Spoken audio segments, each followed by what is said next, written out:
देखिए दोस्तों, जितने भी लोग क्रेडिट कार्ड यूज़ करते हैं या क्रेडिट कार्ड चलाते हैं, मतलब लोन जो अनसिक्योर्ड लोन होते हैं, या क्रेडिट कार्ड यूज़र के मन में एक सवाल ज़रूर आता है, अगर मैं मर गया तो मरने के बाद मेरा जो ड्यू पेमेंट है वो कौन पे करेगा, किससे लेगा बैंक। तो मैं इसी के रिगार्डिंग आज आपको क्लियर किए देता हूँ कौन किससे किस तरीके से वो आपसे वसूल करेगा पैसा। तो कई तरह से क्रेडिट कार्ड दिए जाते हैं। एक तो होता है किसी की गारंटी पर क्रेडिट कार्ड देना। इस केस में जो है बैंक बहुत ही कभी कभार कोई 100 में से एक आधा कोई क्रेडिट कार्ड होगा जो किसी की गारंटेड पर दे दिया जाए, लेकिन ज़्यादातर आपको किस चीज़ पर देता है, या तो आपकी सैलरी स्लिप पर, या आपके इनकम टैक्स डॉक्यूमेंट्स पर, या आपके सिविल पर भी दे देता है। जैसे अगर आपका सिविल बहुत अच्छा है, आपने लोन अच्छे खासे चलाए हैं, उनका पेमेंट भी किया है रेगुलर, तो उनको भी क्रेडिट कार्ड दे देता है। और एक ऑप्शन होता है एफडी बेसिस क्रेडिट कार्ड। तो हम सारे क्रेडिट कार्डों को आज कवर करने वाले हैं और इसमें बताऊंगा मैं कि कौन कौन से क्रेडिट कार्ड, जैसे अगर कोई भी किसी भी कैटेगरी में आपने क्रेडिट कार्ड लिया, आपने एफडी बेसिस पर लिया, सैलरी स्लिप पर लिया है, या आईटीआर बेसिस पर लिया है, तो उसमें आपको जो है किस किस तरीके से आपको जो है पेमेंट जो है आपसे वसूलने की कोशिश करेगा आपकी डेथ के बाद। जब तक आप जीते जी हो जब तक तो आप मालिक हो, लेकिन अगर आप डेथ हो जाती है आपकी, अगर आप ख़त्म हो जाते हैं, तो किस तरीके से आपको लोन का जो है बैंक किस तरीके से वसूलेगा, तो मैं पूरी इस वीडियो में बताऊंगा। देखिए, एक तो होता है FD basis secure credit card हो जाता है। जो एफडी के बिहेव पर क्रेडिट कार्ड कुछ लोग इशू कराते हैं वो हो जाता है सिक्योर क्रेडिट कार्ड।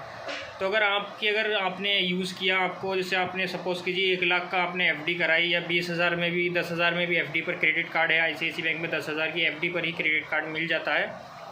और जो है कुछ ऐसा इसमें दिया गया सिस्टम, क्या एफडी बेसिस पे जैसे दे दिया उन्होंने कार्ड, तो जैसे 10,000 की आपकी अगर एफडी है तो आपको लिमिट 9,000 की मिलेगी। आपकी अगर आपने 1 लाख की अगर एफडी कराई तो आपको 90,000 की लिमिट मिल जाएगी। तो इस केस में क्या होगा, आपकी डेथ अगर हो जाती है और आपने उस क्रेडिट कार्ड से एफडी बेसिस से 50,000 की अगर शॉपिंग की है और आप ख़त्म हो जाते हैं शॉप ड्यू बिल पेड करने से पहले, तो आपका जो है अमाउंट एफडी में से वो एफडी को तोड़ देंगे और उससे बिल पे अपना कर लेंगे, अपनी वसूली कर लेंगे।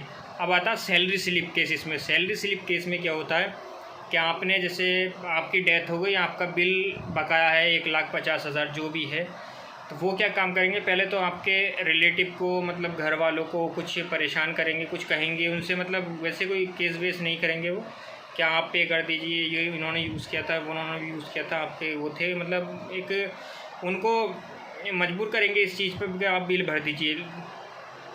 जाहिर सी बात है, कोई भी अपने पैसे लेने के लिए हर कुछ जो होता है उसको यूज़ करता है, तो उसमें क्या है, आपको कोई डरने की ज़रूरत नहीं है। बैंक आपका कुछ नहीं उखाड़ सकता, लेकिन अगर किसी का पैसा निकल रहा है तो देना ही बेहतर है बात है, क्योंकि कभी किसी का पैसा मारने से कोई भी करोड़पति नहीं बनता है। एक ईमानदारी भी कोई चीज़ होती है। जब आपने बैंक से लोन लिया है तो जितनी उनकी रकम है इतनी तो वापस कर ही दीजिए। तो इस केस में आपकी फैमिली का कर कुछ नहीं सकता अगर आपने आईटीआर बेसिस पर लिया है। अब दूसरा आता है सैलरी स्लिप पे जो लिया। सैलरी स्लिप वालों का क्या होता है, पहले तो वो फैमिली को ही उस पर अप्रोच करते हैं पेमेंट करने के लिए, कि फैमिली जब डिनाई कर देती है इस बात से, बोले हम पे ही नहीं करेंगे, तो वो फिर वो जाते हैं कंपनी के पास।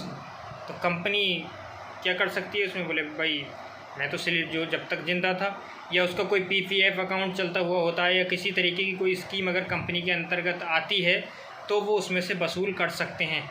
लेकिन उसमें भी 90% चांसेस नहीं है। 10% अगर हों तो कह नहीं सकते, क्योंकि ये बिल्कुल क्लियर नहीं है, क्योंकि उसमें जो पीएफ वीएफ का जो पैसा होता है उससे वो निकलवाने की कोशिश करें, ऐसी कोई अथॉरिटी उनको मिली हुई होती नहीं है।